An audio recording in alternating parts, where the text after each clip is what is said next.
ಸರಿ, ಬನ್ನಿ ಇದರ ಬಗ್ಗೆ ಆಳವಾಗಿ ತಿಳಿಯೋಣ.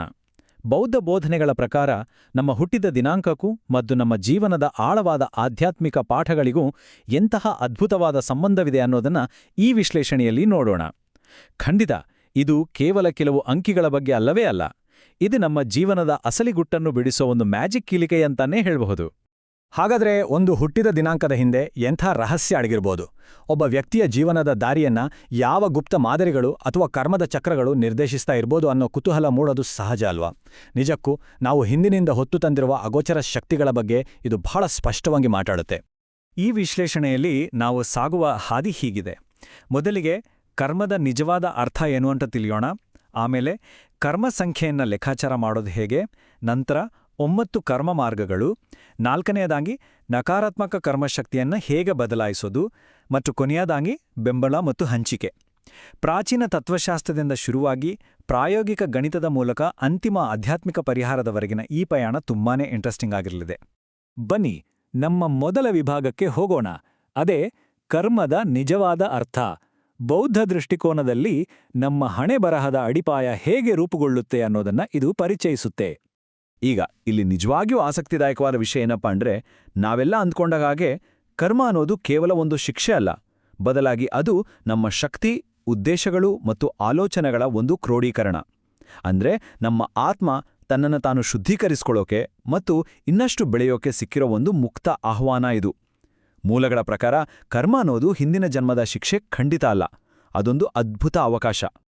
ಮುಂದಿನ ವಿಭಾಗ ಕರ್ಮ ಸಂಖ್ಯೆಯನ್ನು ಲೆಕ್ಕಾಚಾರ ಮಾಡುವುದು. ನಮ್ಮ ಆಧ್ಯಾತ್ಮಿಕ ದಿಕ್ಸೂಚಿಯನ್ನು ಅನ್ಲಾಕ್ ಮಾಡಲು ಜನ್ಮ ದಿನಾಂಕವನ್ನು ಆಧರಿಸಿದ ಒಂದು ಸರಳ ಪ್ರಾಯೋಗಿಕ ಗಣಿತನ ಪ್ರಕ್ರಿಯೆಯನ್ನು ಈಗ ನೋಡೋಣ.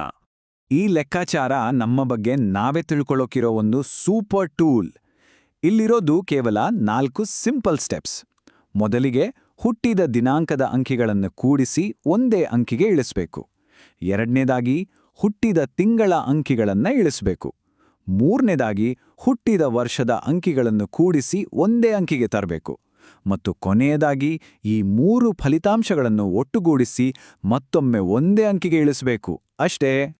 ಇದು ಹೇಗೆ ಕೆಲಸ ಮಾಡುತ್ತೆ ಅಂತ ಒಂದು ಉದಾಹರಣೆ ಮೂಲಕ ನೋಡೋಣ ಬನ್ನಿ. ಜುಲೈ 15, 1990 ಅಂತ ಇಟ್ಕೊಳ್ಳಿ.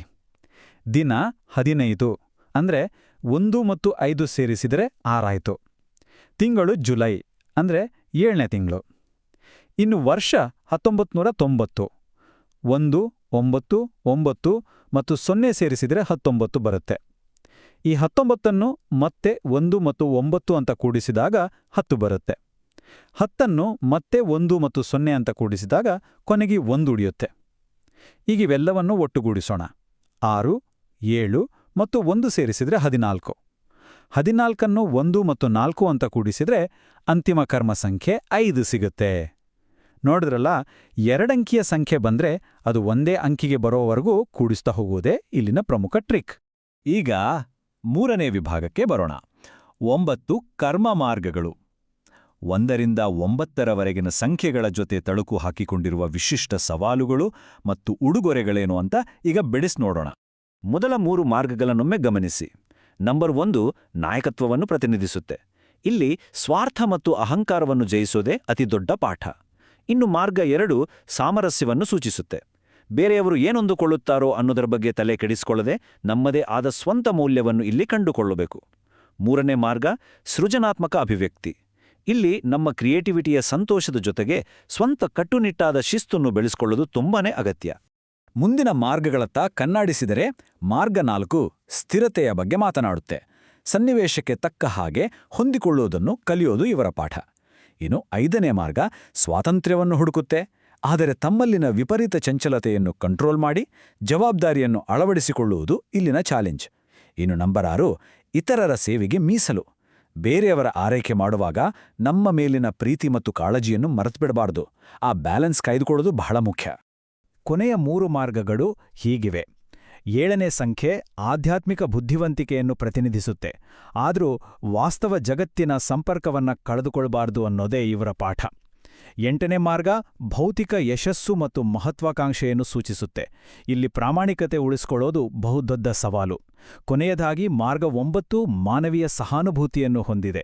ಈ ಮಾರ್ಗದಲ್ಲಿರೋವರು ಲೋಕವನ್ನೆಲ್ಲ ರಕ್ಷಿಸಲು ಹೋಗಿ ತಾವೇ ಸುಸ್ತಾಗಿ ಬಿಡಬಾರ್ದು.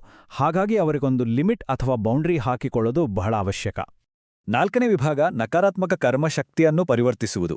ಕರ್ಮ ಅಂದ್ರೆ ಬದಲಾಯಿಸಲಾಗದ ಹಣೆಬರಹ ಅಲ್ಲವೇ ಅಲ್ಲ, ಬದಲಾಗಿ ಅದೊಂದು ಉದ್ದೇಶಪೂರ್ವಕವಾಗಿ ಶುದ್ಧೀಕರಿಸಬಹುದಾದ ಎನರ್ಜಿ ಅನ್ನೋ ಪ್ರಬಲವಾದ ಕಾನ್ಸೆಪ್ಟ್ ಇಲ್ಲಿದೆ. ಇಲ್ಲಿನ ಅತೀ ಮುಖ್ಯವಾದ ಪಾಯಿಂಟ್ ಏನಂದ್ರೆ ಈ ನಕಾರಾತ್ಮಕ ಕರ್ಮವನ್ನ ಹೇಗೆ ಕ್ಲೀನ್ ಮಾಡೋದು. ಇದಕ್ಕೆ ಬೌದ್ಧ ಪ್ರೇರಿತ ತಂತ್ರಗಳಿವೆ. ಧ್ಯಾನ, ಸ್ವಯಂ ವಿಮರ್ಶೆ, ಜರ್ನಲಿಂಗ್, ಕ್ಷಮಿಸುವ ಗುಣ ಮತ್ತು ಸಹಾನುಭೂತಿಯ ಕೆಲಸಗಳು ಇದರಲ್ಲಿ ಸೇರಿವೆ. ನಮ್ಮದೇ ಆಲೋಚನೆಗಳನ್ನು ವೀಕ್ಷಿಸುವುದರಿಂದ ಮತ್ತು ಇತರರೊಂದಿಗೆ ದಯೆಯಿಂದ ವರ್ತಿಸುವುದರಿಂದ ಹಳೆಯ ಆ ಭಾರವಾದ ಕರ್ಮದ ಗಂಟುಗಳನ್ನು ನಿಧಾನವಾಗಿ ಕರಗಿಸ್ಬೋದು. ಇದನ್ನ ಅದ್ಭುತವಾಗಿ ವಿವರಿಸೋ ಒಂದು ಪ್ರಾಕ್ಟೀಸ್ ಅಂದ್ರೆ ಹವಾಯನ್ ತಂತ್ರವಾದ ಹೋ ಒಪೊನೊಪೊನೊ. ನನ್ನನ್ನು ಕ್ಷಮಿಸು, ದಯವಿಟ್ಟು ನನ್ನನ್ನು ಕ್ಷಮಿಸು, ನಾನು ನಿನ್ನನ್ನು ಪ್ರೀತಿಸುತ್ತೇನೆ, ಧನ್ಯವಾದಗಳು ಅನ್ನೋ ಈ ಸಿಂಪಲ್ ಮಂತ್ರ ಇದೆಯಲ್ಲ, ಇದು ಬಹಳ ಶಕ್ತಿಶಾಲಿಯಾಗಿದೆ. ಈ ನಿರ್ದಿಷ್ಟ ಮಂತ್ರವು ನಮ್ಮೆಲ್ಲ ಭಾವನಾತ್ಮಕ ಹೊರೆಗಳನ್ನು ಕಡಿಮೆ ಮಾಡಿ ನಮ್ಮಲ್ಲಿ ಪಾಸಿಟಿವ್ ಬೆಳವಣಿಗೆಗೆ ಸ್ಪೇಸ್ ಕ್ರಿಯೇಟ್ ಮಾಡುತ್ತೆ ಅಂತ ಮೂಲಗಳು ಬಹಳ ಸ್ಪಷ್ಟವಾಗಿ ಹೇಳುತ್ತವೆ. ಕೊನೆಯ ಹಾಗೂ 5ನೇ ವಿಭಾಗ ಬೆಂಬಲ ಮತ್ತು ಹಂಚಿಕೆ.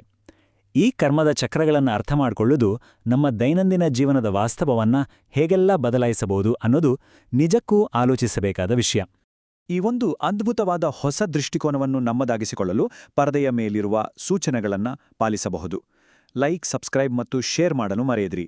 ಹಾಗೆಯೇ ಕಾಮೆಂಟ್ ಸೆಕ್ಷನಲ್ಲಿ ನನ್ನ ಜೀವನದಲ್ಲಿ ಸಕಾರಾತ್ಮಕ ವಿಷಯಗಳನ್ನು ನಾನು ಆಕರ್ಷಿಸುತ್ತೇನೆ ಅಂತ ಬರೆಯುವ ಮೂಲಕ ಈ ಹೊಸ ಪಾಸಿಟಿವ್ ವೈಬ್ರೇಷನ್ಗೆ ಮತ್ತಷ್ಟು ಬಲ ತುಂಬೋಣ. ಆದರೆ ಹೋಗುವ ಮುನ್ನ ಉಳಿಯುವ ಒಂದು ರೋಚಕ ಪ್ರಶ್ನೆ ಅಂದ್ರೆ, ಈ ರಹಸ್ಯ ಸಂಖ್ಯೆಯ ಜ್ಞಾನವನ್ನು ಬಳಸಿಕೊಂಡು ನಾಳೆ ನಾವು ಯಾವ ಹಳೆಯ ಕ್ರಮದ ಗಂಟನ್ನು ಬಿಡಿಸಬಹುದು? ಯೋಚನೆ ಮಾಡಿ.